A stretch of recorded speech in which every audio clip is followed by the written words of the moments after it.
Plant fertiliser வீட்டிலே எப்படி பண்ணுறதுன்ட்டு வந்து நான் உங்களுக்கு டெமோ காமிக்க போகிறேன். ஆல்ரெடி நான் வந்து பண்ணியிருக்கேன், பட் 15 செகண்ட்ஸாக வீடியோ வந்து ஷார்ட்ஸாக போட்டிருக்கேன். இப்போ வந்து எப்படி ஃபுல்லாக நான் வந்து பிளான்ட் ஃபர்டிலைசர் வீட்டிலே பண்ணேன் அப்படின்னு வந்து காமிக்க போகிறேன். அதுக்கு தேவையானது கொக்கோ பீட் எடுத்திருக்கேன். அதுக்கப்புறம் பார்த்தீங்கன்னா vegetable waste and fruit waste எடுத்துக்கோங்க. வெஜிடபிள் வேஸ்ட் பார்த்தீங்கன்னா ஆனியன் வேஸ்டேஜ் எடுத்திருக்கேன்.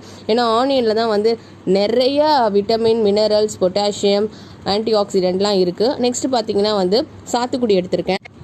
சாத்துக்குடி பார்த்திங்கன்னா நல்லா வெயிலில் வந்து காய வச்சுருங்க. அதோடைய தோலை காய வச்சதுக்கப்புறமா பார்த்திங்கன்னா நம்ம கொக்கோ பீட்டோடைய நம்ம இந்த ஆனியன் வேஸ்ட் வந்து நம்ம வச்சுருந்தோம்ல அதில் வந்து மிக்ஸ் பண்ணி விட்டுருங்க. நல்லா மிக்ஸ் ஆனதுக்கப்புறம் சீக்கிரமாக உரம் வந்து நம்மளுக்கு கிடைக்கணும்னா புளிச்ச தயிர் வந்து நீங்கள் ஊற்றி அதை வந்து மிக்ஸ் பண்ணிக்கோங்க. 2 to 3 days ஒன்ஸ் வந்து ஓப்பன் பண்ணி நம்ம வந்து க்ளவுஸ் போட்டு கலரி விட்டுக்கிட்டே இருக்கணும்.